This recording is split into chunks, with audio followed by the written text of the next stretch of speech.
오늘 또 예수님께서 가르쳐 주신 기도를 서유리문답을 통해서 공부하겠습니다. 103원인데요. 거기에 넷째 간구가 무엇인지를 가르치고 있습니다. 신명기 8장 1절로 6절 말씀을 먼저 읽겠습니다. 신명기 8장 1절로 6절입니다. 내가 오늘날 명하는 모든 명령을 너희는 지켜 행하라. 그리하면 너희가 살고 번성하고 여호와께서 너희의 열조에게 맹세하신 땅에 들어가서 그것을 얻으리라. 내 하나님 여호와께서 이 40년 동안에 너로 광야의 길을 걷게 하신 것을 기억하라. 이는 너를 낮추시며 너를 시험하사 내 마음이 어떠한지 그 명령을 지키는지 아니 지키는지 알려 하심이라. 너를 낮추시며 너로 줄이게 하시며 또 너로 알지 못하며 내 열조도 알지 못하던 만나를 내게 먹이신 것은 사람이 떡으로만 사는 것이 아니요 여호와의 입에서 나오는 모든 말씀으로 사는 줄을 너로 알게 하려 하심이니라. 이 40년 동안에 내 의복이 헤어지지 아니하였고 내 발이 부르지 아니하였느니라. 너는 사람이 그 아들을 징계함 같이 내 하나님 여호와께서 너를 징계하시는 줄 마음에 생각하고 내 하나님 여호와의 명령을 지켜 그 도를 행하며 그를 경외할지니라. 예수님께서 마태복음에 나오는 이 기도를 가르치시면서 그 바로 앞에서 하신 말씀이 이것입니다. 그러므로 저희를 본받지 말라. 구하기 전에 너희에게 있어야 할 것을 하나님 너희 아버지께서 아시느니라 하신 다음에 그러니 너희는 이렇게 기도하라 하고 주기도문을 가르쳐 주시거든요. 그러니까 여기서 하신 말씀, 아버지께서 다 아신다. 무엇을 아시느냐? 너희가 구하기 전부터 벌써 너희에게 있어야 할 것이 무엇인지, 너희에게 필요한 것이 무엇인지 그거 다 아신다 하고 말씀하십니다. 그러면서 그러니까 구해라 하고 하십니다. 무엇 때문인지 정말 반복해서 말씀드렸죠. 김홍준 목사님은 기도의 가장 중요한 기능 가운데 하나가 하나님과 교제하는 것이다 라고 했습니다. 하나님과 사귐을 나누는 굉장히 귀한 방도입니다. 우리에게 하나님과 사귐을 나누는 방도 또는 다른 은혜의 방도와는 사실 조금 그 차별화가 이루어지는 부분이기도 한데요. 다른 은혜의 방도들은 좀 일방적인 면이 있습니다. 말씀이 가장 귀한 은혜의 방도이지만 그것은 우리가 받는다는데 가장 큰 실효가 있습니다. 성례도 그렇죠. 주님께서 주시는 은혜를 우리가 그 자리에 나아가서 받는 것입니다. 그런데 그것과 비교하면 기도는 조금 다른 점이 있습니다. 이것은 내가 그냥 받는 것에서 멈추는 것이 아니라 오히려 나의 것을 아버지 하나님 앞에 가지고 나가서 아버지 하나님께 아뢰고 구하고 우리의 필요를 다 아신다고 하시면서도 기도하라고 하시지 않습니까? 아시면서도 기도하게 하셔서 하나님과 인격적인 교제를 나누도록 그렇게 귀한 은혜의 방도로 주셨다는 것입니다. 자, 바로 이러한 내용이 중요한데요. 하나님께서는 우리로 하여금 인격과 인격의 만남 속에서 성숙해지고 자라도록 해주셨습니다. 누구와 만나 사귐을 가지는가 하는 것이 우리의 인격성을 형성하는 데 아주 큰 요인이 되는데요. 사람들도 뭐 보통 그런 말을 하기도 하지 않습니까? 그 사람을 알기 위해서는 그 사람과 친한 친구를 봐라 하는 그런 말도 하는데 뭐 당연합니다. 사귐이라고 하는 것은 인격의 교류이고 사귐 가운데서 서로 영향을 끼치고 영향을 받고 그렇게 닮아가도록 되어 있습니다. 사람을 만날 때에도 그럴 것인데요. 하나님께서는 우리를 당신의 회중 안으로 부르시고 하나님과 사귐을 가지게 하시고 그렇게 해서 하나님을 닮아가도록 해주셨습니다. 하나님과 가까이함이 내게 복이라 하고 시인은 노래했고요. 그리고 레위기 10장 3절 말씀은 우리가 깊이 묵상해야 할 말씀이기도 합니다. 모세가 아론에게 이르되 이는 여호와의 말씀이라 이르시기를 나는 나를 가까이 하는 자 중에 내가 거룩하다 함을 얻겠고 온 백성 앞에 내가 영광을 얻으리라 하시느니라. 하나님을 가까이 하는 자가 하나님의 거룩하심을 담게 되는 것입니다.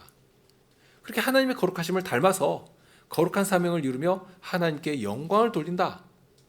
이것은 뭐 굳이 어려운 설명 붙이지 않아도 너무 당연한 자연스러운 모습 아니겠습니까? 그런데 하나님께서 당신을 우리에게 가까이 내어주시면서 우리로 하나님과 사귐을 얻도록 해주신 그 은혜의 방도가 무엇인가 하면 바로 이 기도라 하는 것입니다. 기도로 하나님께 나아가고 하나님과 사귐을 나누도록 하시는 것입니다.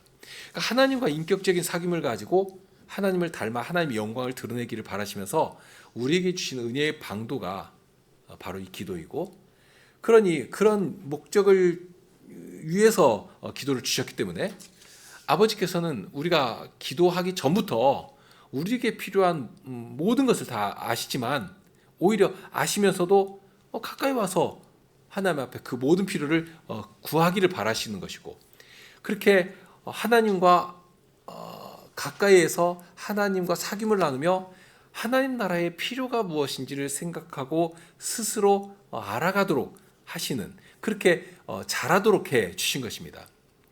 그러니까 아버지께서 우리에게 필요한 것 아시고 하나님 앞에 나와서 구하게 하실 때도, 그러면 너희들은 무엇부터 구해야 하느냐, 그 사실도 알도록 하시죠.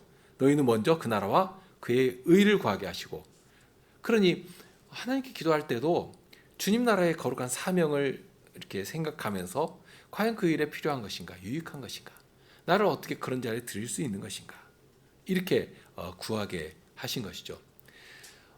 그렇게 구하게 하신 것이 있고, 뿐만 아니라 우리에게 아주 소소한 것까지라도 아버지께 구해서 아버지의 돌보심 안에서 살도록 해 주셨습니다.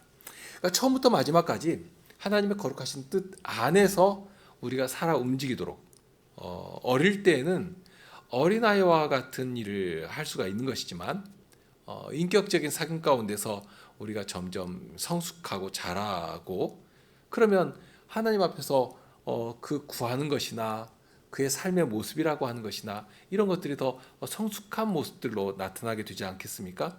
그럴 때에 이렇게 기도를 통해서 하나님을 가까이 하고 하나님과 자꾸 더 대화를 나누고, 그렇게 해서 하나님을 더욱 닮아가는 그런 일을 통해서 그 일을 하도록 하신 것입니다.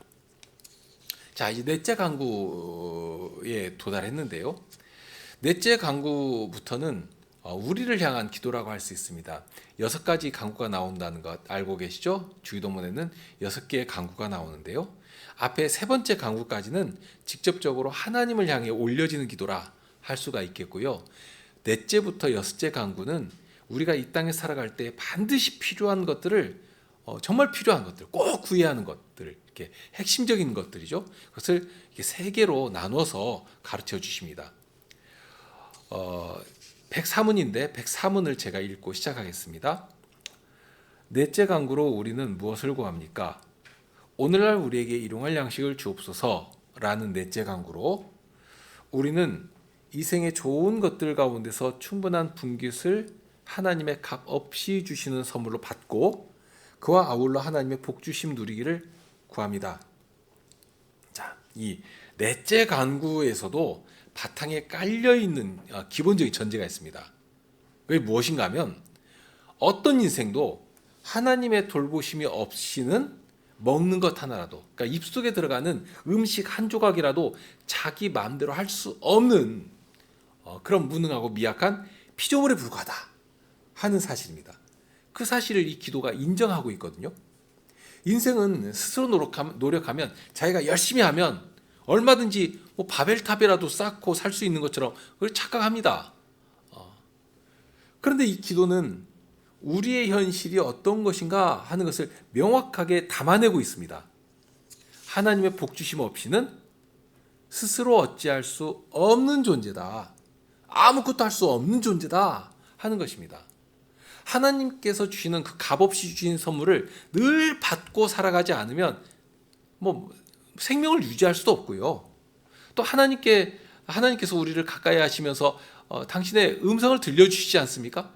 그 음성에 나의 귀를 들이지 않으면 본성적으로 짐승이나 다를 것이 없는 존재로 살아갈 수밖에 없는 그런 피조물에 불과하다, 그 사실을 인정하도록 가르칩니다. 이러한 원칙은 비단 죄를 범하고 난 이후에 비로소 만들어진 것이 아니지 않습니까? 처음부터 사람은 하나님으로만 사는 존재로 지어졌습니다. 당신의 형상으로 지으셨고요. 하나님의 형상으로 지어졌다라고 하는 것은 그냥 독립된 인격체로 따로 떨어져서 알아서 커가는 것이 아니거든요.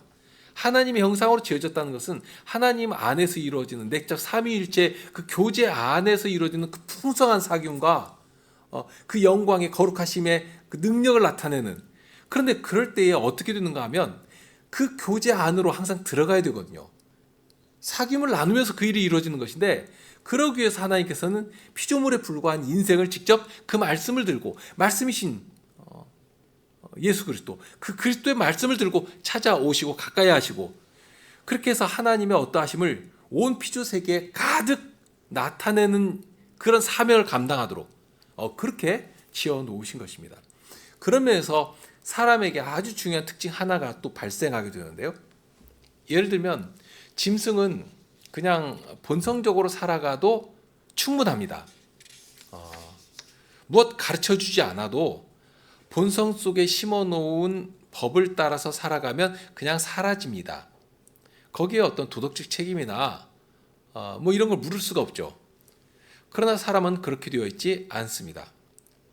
하나님께서 친히 말씀하시고, 말씀을 통해서 하나님을 배워가고 닮아가고 하나님의 영광이 충만한 자리에까지 자꾸 이르도록, 계속해서 자라나도록 또는 발전하도록 해 놓으셨습니다. 그 가장 중요한 방도가 바로 하나님께서 말씀을 들고 찾아오시는 것입니다. 그래서 타락하기 전에도 하나님께서는 아담을 말씀으로 찾아가시지 않습니까? 타락한 직후라면 더 말할 것이 없습니다. 타락 전에도 그것이 절실하게 필요하다면 타락 후에는 더 말할 것이 없이 정말 간절히 필요한 것이죠. 그렇기 때문에 하나님께서는 여전히 타락한 인생들을 그 말씀을 들고 찾아가신 것입니다. 그렇게 타락하기 전에도 말씀으로 찾아오시고, 사람이 어떻게 하나님을 닮아서 거룩한 사명을 감당할 수 있는 것인지를 알게 하신 것입니다. 이것은 예수님을 통해서 아주 극명하게 증명된 사실입니다. 누구보다도 그런 사귐이 필요 없는 분이 계시다면, 또는 기도가 필요 없는 분이 계시다면 예수님 한 분이시거든요. 그럼에도 불구하고 예수님께서는 항상 기도로 하나님을 가까이 하시고 그 음성을 늘 자신의 마음에 새기시면서 그 말씀을 조차 당신을 들이시며 살아가셨습니다. 자, 예수님께서 공생애를 시작하실 때 사탄이 예수님을 시험하기 위해서 찾아왔습니다.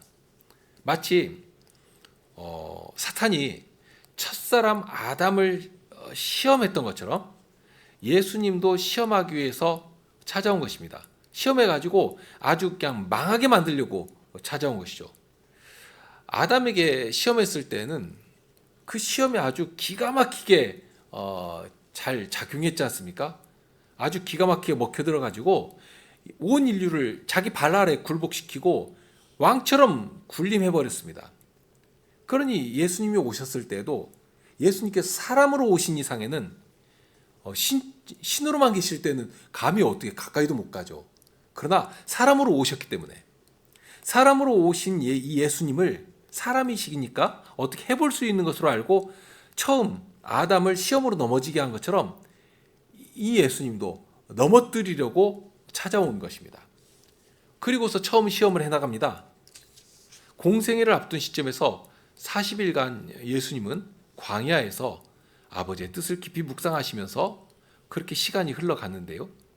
어느 정도로 집중하셨는가 하면 40일간 아무것도 드시지 않아도 드실 생각을 못 하실 정도로 그 일에 정말 집중했습니다. 그렇게 40일이 그냥 지나고 이제 세상 앞에 당신을 드러내시려고 광야에서 이제 나오시는 그 시점이 되었는데요. 그럴 때 사탄이 그 틈을 치고 들어갑니다.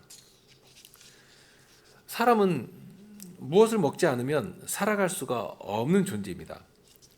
예수님이 하나님이시지만 사람이시기 때문에 먹지 않으면 줄이셨습니다. 물을 마시지 않으면 가라셨거든요. 40일간 아무것도 안 드셨으니 정말 극도의 시장기를 느끼실 수밖에 없는 그 시점이 된 것입니다. 이것은 이제 하나님께 사람을 그렇게 지으신 것이기 때문인데 예수님께서 그렇게 완전한 사람으로 오신 것이기도 하고요. 처음 아담과 하와를 지으시고 사명을 주실 때 사명을 이루기 위해서 하나님께서 지으신 아름다운 자연의 그 열매들, 이 열매라고 하는 것은 그 나무에서 얻을 수 있는 최상의 결실이거든요. 가장 좋은 것입니다. 최종의 목적지죠. 그런데 그 자체로 목적이 아니라 그 결실을 가장 귀한 분께 드리는데 비로소 의미가 발생합니다. 그럴 때 그 열매를 누구에게 드리는가? 누가 먹도록 하시는가? 왕인 사람이 먹도록 하십니다. 그렇게 열매를, 과실들을 사람이 취하도록 해놓으셨습니다.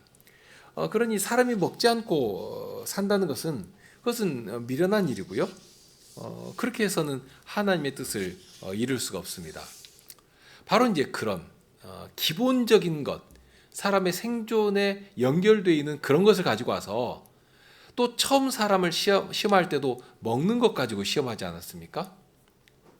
그런 식으로 예수님께 와서도 그것 가지고 시험을 하는 것입니다.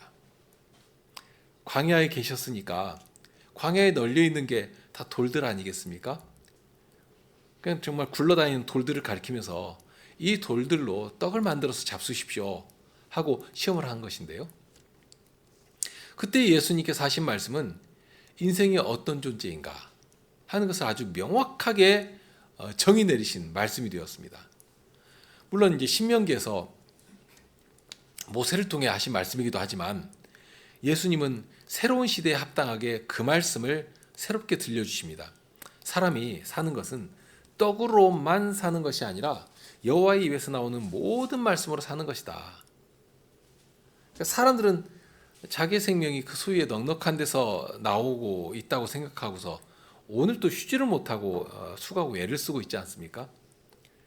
그러나 하나님의 백성은 먹는 데서도 마시는 데서도 그 출발이 다릅니다.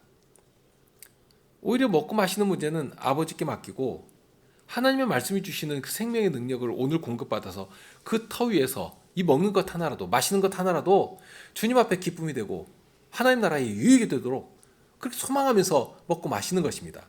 주님께서 주시는 분복을 기쁨으로 누리면서 하나님께 감사하며 찬송하게 되는 것입니다. 하이델베르그 요리문답, 지금 이제 소요리문답에서도 그 부분을 배우지만 하이델베르그 요리문답에서는 우리 마음이 따뜻해지도록 이 섭리에 대해서 가르치는데요. 하나님의 섭리가 뭐냐 하는, 하나님께서 창조하신 모든 것을 섭리로 다스리셔서 하나님께서 처음부터 원하시던 복되고 아름다운 일을 반드시 이루어 가시는데요. 그 과정에서 섭리로 다스리실 때에 섭리로 다스리시는 그것이 우리에게 어떻게 전해지는가? 이것은 논리나 이론이 아니라 실체입니다. 실질적인 것입니다. 며칠간 굉장히 추웠는데요. 그렇게 아무리 추웠을지라도 이렇게 지나가면서 돌 틈에 이렇게 막 새싹이 툭툭 튀어나오는 것들을 보면 아이고 이제 겨울 지나갔구나, 봄이 왔구나 하는 것을 알지 않습니까? 그래도 포근해진 그 바람 그 끝에서 봄이 왔다 하는 것을 여실히 느끼게 되는데요. 그런 식으로 하나님의 섭리라고 하는 것은 책 속에 있는 게 아닙니다. 우리의 피부에, 우리의 삶에 깊이 영향을 끼치고 느끼도록 만드는 것입니다. 누리도록 하는 것입니다. 자, 하나님의 자녀들인 우리에게 하나님의 섭리하심이 과연 어떤 모습으로 우리에게 다가오는 것인가 하는 것을 알도록 하고 있는데요. 거기에 나온 내용은 이렇습니다.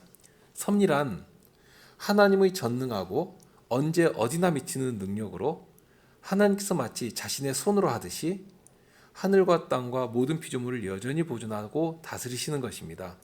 그리하여 잎새와 풀, 비와 가뭄, 풍년과 흉년, 먹을 것과 마실 것, 건강과 질병, 부와 가난, 참으로 이 모든 것이 우연이 아니라 아버지와 같은 그의 손길로 우리에게 임합니다.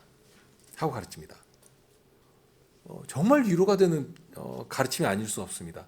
어떤 것도 우연히 있을 수가 없습니다. 또는 운명 같은 그런 말장난이 들어설 자리가 없습니다. 언제라도 어디서라도 우리 하나님께서 아버지와 같은 손길로 우리와 함께 하시고 우리를 돌보고 계시다. 이처럼 든든한 보장이 어디 있습니까? 그러니 불안해할 일이 없습니다. 세상 사람들처럼 무엇을 먹을까, 무엇을 마실까, 무엇을 입을까 그거 걱정하면서 잠도 못 자고 얼마나 마음이 정말 그 갈피를 못 잡고 흔들립니까? 그렇게 살지 말고 이런 하나님의 아버지와 같은 손길을 늘 든든히 붙잡고 의지하고 마음의 위로를 받고 평안을 얻으면서 살아라. 하나님을 아버지로 믿고 고백하는 사람만이 누릴 수 있는 참된 평안이 여기서부터 나오는 것입니다. 시편 127편 2절에 보면 너희가 일찍 일어나고 늦게 누우며 수고의 떡을 먹으며 헛되도다 하고 말씀합니다. 그러면서 여호와께서 사랑하시는 자에게는 잠을 주신다. 사랑하시는 자에게는 쉼을 얻게 하시고요. 평안 가운데 잠도 자도록 해주십니다. 실컷 애쓰고 수고하고 잠도 못 자고 그런데 그렇게 해서 얻은 결실이라도 아주 복되게 누려야 할 것인데 그렇게 해서 거둔 결실을 누리는 것조차도 헛되게 허망하게 끝나버리는 것이 허다합니다. 아주 부유한 지수성찬을 차려놓고 그 기름진 음식을 먹었는데 소화도 안 되고 에너지로도 안 가고 오히려 악하게 변질되어서 병을 유발시켜버리고 먹고 마시는 것만 그런 것이 아니지 않습니까? 크고 기이한 꿈을 꾸면서 오늘도 조금만 더 하고 하는데 그러면 정말 손에 확실히 거머쥘 수 있을 것 같아서 정말 잠도 못 자고 막 그것을 향해 손을 내미는데 눈앞에 펼쳐졌던 그래서 손만 조금 내밀면 잡을 수 있을 것 같았던 그 꿈은 오히려 저기 멀리로 산 너머로 또다시 사라져버리고 헛되게 되어버리는 그런 일들을 흔히 보게 되는 것입니다. 그런데 사랑하시는 자들에게는 오늘 수고를 오늘 마치게 하십니다. 주님 앞에서 내려놓도록 하십니다. 주님께서 쉬라 하시니 주님을 의지해서 쉼을 얻습니다. 그런 주님 안에서 평안을 누리게 됩니다. 내일 주시는 그 일을 우린 충실히 할 것을 바라며 오늘 밤을 자게 되는 것입니다. 다만 그냥 쉼을 주시고 거기서 끝나지 않습니다. 오히려 그런 쉼조차도 그 다음 복된 자리를 바라보도록 하시는 근거가 되게 되는데요. 방금 117편 2절을 봤는데 그 다음에 나오는 말씀이 뭐냐면 자식은 여호와의 주신 기업이요 태의 열매는 그의 상급이로다. 젊은 자의 자식은 장사의 수중의 활 같으니 이것이 그 전통에 가득한 자는 복되도다. 저희가 성문에서 그 원수와 말할 때 수치를 당치 아니하리로다.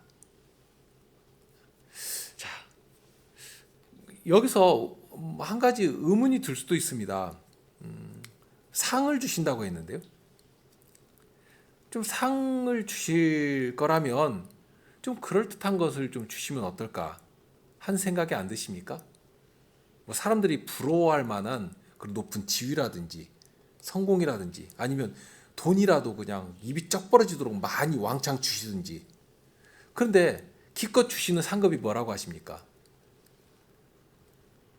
태의 열매라고 하십니다. 자식이 상급이라고 하시는데요.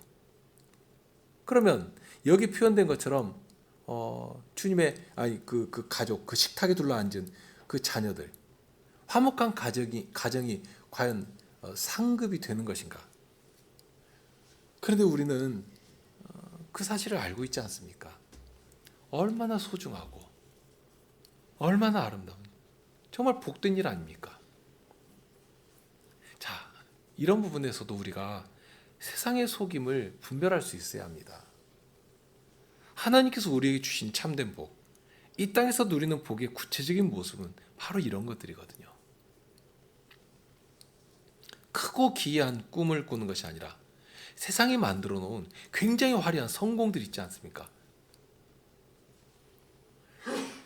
그런 것들이 아니라 이처럼 수고하고 일하고 그 일한 수고가 마냥 헛되지 않고 결실로 내 손에 쥐어지고 하나님께 감사하면서 그것을 먹고 마시고 누릴 수 있게 하고 그런데 그것을 자기만 그런 것이 아니라 그 결실로 누가 함께 그 기쁨 그 추수한 아름다운 결실을 누가 함께 먹고 마시며 누리게 되는가? 사랑하는 사람들과 당장에는 가족들이죠. 자녀들. 이것이 확대되는 것이 바로 교회인 것이고요. 하나님의 나라로 확장되어 가게 되는 것입니다. 세상은 눈앞에 허상을 보여주면서 그거 추구하도록 합니다. 잠도 못 자게 만들죠. 심지어 교회에서도 하나님께 복을 받으면 세상이 부러워하는 그것 하나님께 주신다고 하는 그렇게 속이면서 그것 추구하도록 하고 또 그만한 자리에 오르면 하나님께 복 받은 사람인 것처럼 그것 추켜 세우면서 부러워하면서 시기하고 그렇게 하는 것입니다. 과연 그것이 복인가? 그 자체로는 사실 복이 될 수도 있고요. 복이 아닌 저주도 될 수 있는 것입니다. 그것을 우리가 알고 있지 않습니까? 주께서 주신 복이 한순간에 저주의 재료로 사용되는 일을 얼마든지 보게 되니까요. 우리는 항상 주님께서 주신 그 은혜, 주님께서 우리 손에 주신 그 복된 결실, 이러한 것들을 하나님 나라의 영광을 위해서 사용해야 합니다. 하나님께서 바라시는 그 자리에 기쁨으로 드리면서 주님 나라의 영광을 드러내는 자리에 나를 드리며 살아가지 않으면 주님께서 주신 내 손에 맡기신 그 복이 한순간에 어떻게 변질될지 모릅니다. 마치 하루 지난 만나처럼 분명히 당일에는 정말로 기쁨으로 먹을 수 있는 복된 양식 아니었습니까? 그런데 순종하지 않고 다음날이 돼버리니까 어떻게 되었습니까? 썩은 냄새 때문에 견딜 수가 없고 거기 벌레 때문에 먹을 수가 없는 그렇게 되어버리는 것입니다.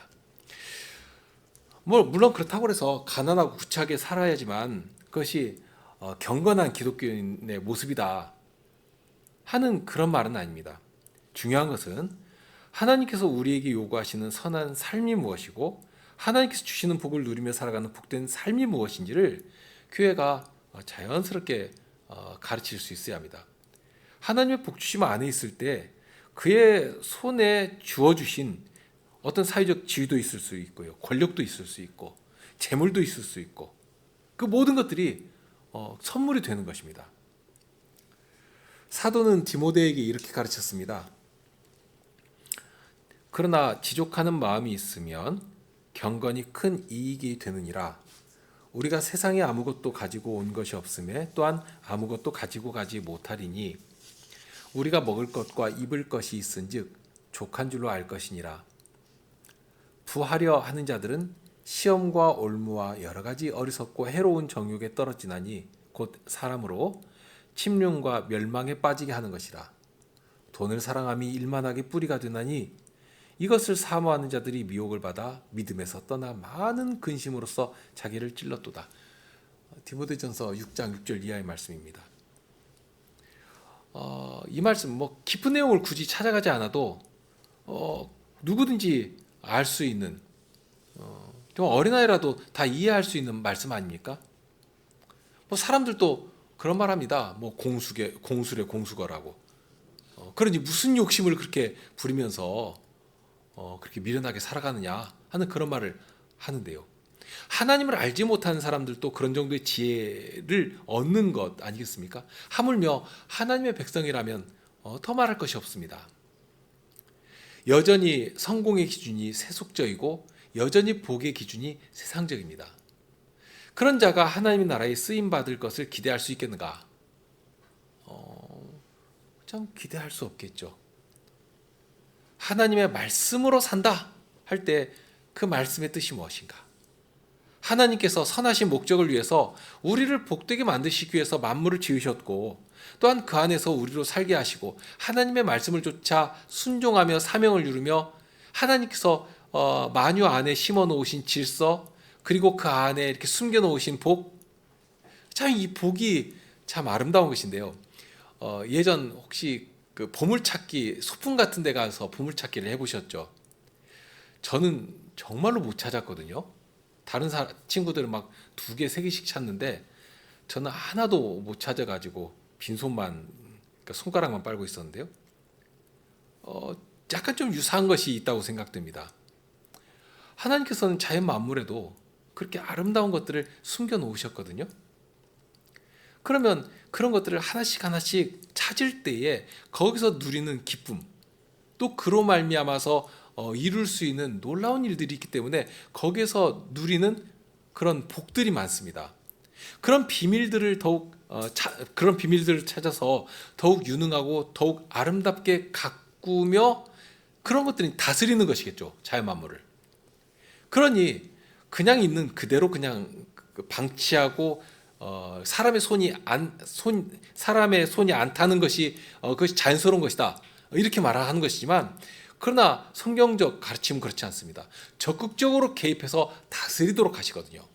부지런히 탐구하고 힘써 일하고 하나님의 복되심을 더욱 잘 드러내고 그렇게 누리며 살아가도록 해주신 것입니다. 그래서 하나님의 말씀을 따라서 힘써 일하면 손의 수고가 헛되이 돌아가지 않게 해주십니다.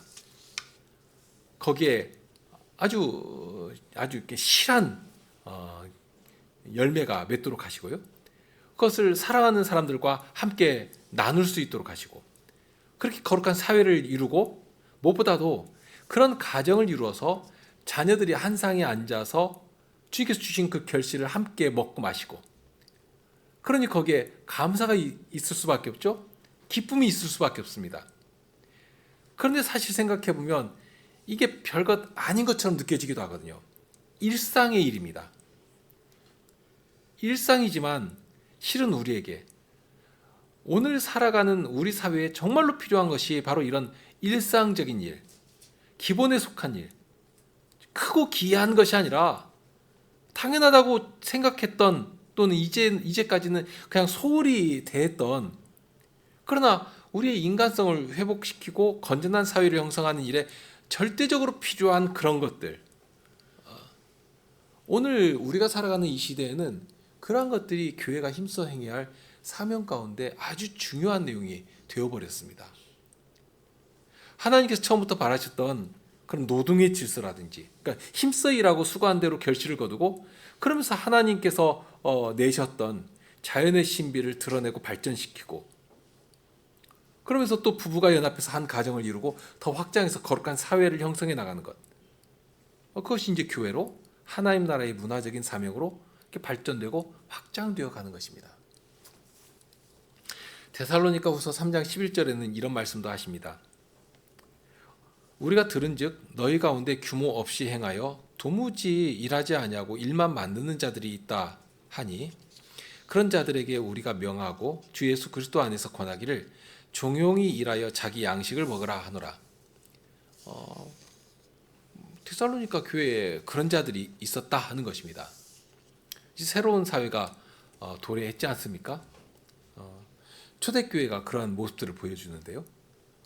정말 하나님의 백성이 되어서 이제까지 자기가 움켜쥐고 있었던 그 모든 것들을 성도를 향해서 내어놓고, 특별히 이때가 식민지 사회였으니까 얼마나 가난합니까? 유대인들이 다 불쌍하고 먹을 것 하나도 먹지 못하고 하는, 그 가운데서 고아와 과부는 더 궁핍하고 더 어려움을 당하고, 그럴 때 교회가 그 모든 일들을 함께 나누며 주님께로부터 받은 사랑을 그렇게 아낌없이 형제와 자매를 위해서 내놓고 하는, 이제 이런 사회가 도래하게 되니까 굳이 내가 일하지 않고도 교회 가면 넉넉히 먹고 살 수가 있다. 특히 사회에서는 인정받지 못하고 무시당하고 했던 사람들조차도 교회 안에 들어오면 사람들이 다 인정한단 말입니다. 형제로 자매로 부르면서 밖에 나가면 높아가지고 쳐다보지도 못한 사람들이, 못하는 그런 높은 사람이 와가지고 손을 맞잡고 그리스도의 사랑을 이야기하고, 그렇게 되어버리니까 일하지도 않고 놀고 먹으면서 그렇게 기본적인 질서도 무너뜨리고 하는 그런 일들이 있게 되는 것입니다. 그럴 때 사도는 아주 엄하게 말씀하십니다. 누가 이 편지한 우리말을 순종치 아니하거든 그 사람을 지목하여 사귀지 말고 저희로 하여금 부끄럽게 하라. 부끄럽게 만들어서 그릇된 자리에서 돌이키도록 하라 할 것을 가르쳐 주셨습니다. 하나님께서 처음 창조하셨을 때에 담아놓으셨던 그 의로운 모습들이 범죄한 인생으로 말미암아 다 어그러져 버렸습니다. 타락한 후에는 사람의 권유 아래 두신 자연도 악하게 변질되어 버렸습니다. 이마에 땀이 흐르도록 일해야 먹고 살 수 있는, 겨우 먹고 살 수 있는 지경이 되었습니다. 더욱이 가시덤불과 엉겅퀴까지 나가지고 자연을 괴롭힙니다. 그럴지라도 힘써 일한 자에게 주시는 결실은 여전히 하나님의 선물로 주어주십니다. 이 약속입니다. 그러니까 타락했다고 해서, 범죄했다고 해서 모든 은택을 다 거두어 가신 것이 아니라 오히려 더 하나님을 의지하도록 해주신 것입니다. 하나님의 말씀을 더 사모하면서 살아가게 하신 것입니다. 그러니 내가 하면 할 수 있어, 이게 아니고요, 더욱 주님의 돌보시는 은혜를 사모하면서 의지하면서 담대하게, 불안해하지 않고, 자, 힘써 일하면 주님께서 먹을 양식 주기로 하셨다. 그래 나는 그 말씀에 순종해서 오늘 하루를 살아가는 것이다 하고 주님만을 믿고 의지하며 살아가는 것입니다. 사람들은 꿈과 이상을 가지고 그거 성취해서 자기 행복을 누리겠다고 그렇게 살아가지만, 우리는 주님께서 바라시는 뜻을 말씀을 통해 잘 배우고, 그러니 이렇게 일도 하고 가정도 이루고 교회라고 하는 거룩한 사회도 형성하고 하나님께서 바라시는 하나님 나라의 문화도 정말 우리의 발걸음이 머무는 곳마다 그 사회를 변화시키기 위해서 주님의 지혜를 구하고 은혜를 구하고 그렇게 살아가는 것입니다. 그 가장 기본에 바로 이 먹고 마시는 문제가 있지만, 그것은 하나님의 이런 예수님께서 공생의 처음 마귀의 시험을 물리치시면서 하셨던 말씀, 사람이 떡으로만 사는 것이 아니라 바로 하나님의 말씀으로 사는 것이다 하는, 그렇게 하나님의 말씀을 쫓아 살아가면 하나님께서 예비하신 복을 누리고 그 위에 정말로 하나님께서 바라시는 거룩한 나라를 건설하며 귀한 사명을 감당한 자리까지 나가게 되는 것입니다. 그런 자리에 설 수 있도록 나를 붙잡아 주시고 세우시고 사용해 주실 것을 구하게 되는 것인데요. 그래서 야고보서에서 교훈한 것처럼 주의 뜻이면 우리가 살기도 하고 이것저것을 하리라 하는 이 고백이 지금 저와 여러분의 고백이 되어야 마땅합니다. 아굴의 기도를 마음에 간직하는 것도 참 지혜로운 일입니다. 곧 허탄과 거짓말을 내게서 멀리하옵시며 나로 가난하게도 마옵시고 부하게도 마옵시고 오직 필요한 양식으로 내게 먹이시옵소서. 혹 내가 배불러서 하나님을 모른다 여호와가 누구냐 할까 하오며 혹 내가 가난하여 도둑질하고 내 하나님의 이름을 욕되게 할까 두려워함이니라. 정말 이 말씀을 마음에 깊이 새기시고 항상 주님께 기도하면서 주님의 말씀을 따라 순종하며 살아가시기를 구합니다. 디모데전서 6장 6절의 말씀도 앞에서 읽었습니다만 이 말씀도 마음 깊이 묵상한 일이 참으로 유익할 것입니다. 그러나 지족하는 마음이 있으면 경건이 큰 이익이 되느니라. 우리가 세상에 아무것도 가지고 온 것이 없음에 또한 아무것도 가지고 가지 못하리니 우리가 먹을 것과 입을 것이 있은즉 족한 줄로 알 것이니라. 6장 6절부터 8절 말씀인데요. 이런 말씀에서 큰 지혜를 얻으시기를 바랍니다. 우리 시편 찬송 함께 하시겠습니다.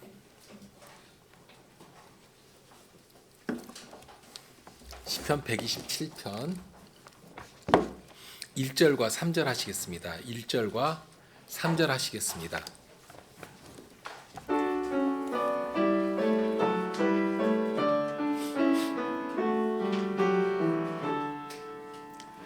여호와 짓지 않으면 짓는 자 수고 헛되네. 여호와 아니 지키면 하수구 맘새 못되네.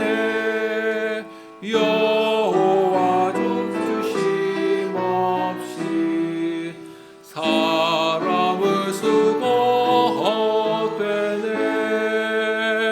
자식은 주님의 기업 모태의 열매 큰 선물 용사의 자식은 화살 많은 자 보게 있도다. 성문의 재판자리에서 수치를 담지 않으리.